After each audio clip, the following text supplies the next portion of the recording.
Hi guys, in this video I will show you how to split one single row to multiple rows. In order to do this, you just have to launch your project in your Excel app. You can use the Excel app or you can even use the online version of it. So after selecting the project, you will have to select your row. So as you can see over here that I'm in the 8th row and this is the text that I have written over here. So you just have to select the row and then you will have to press Ctrl+C on your keyboard in order to copy it. After that, you need to select that particular cell where you want to paste it.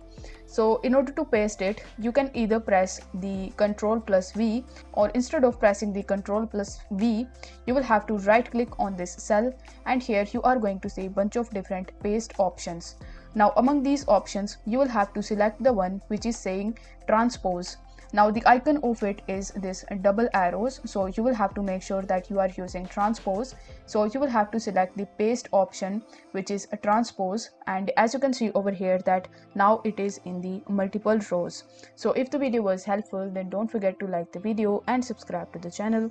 Thank you so much for watching.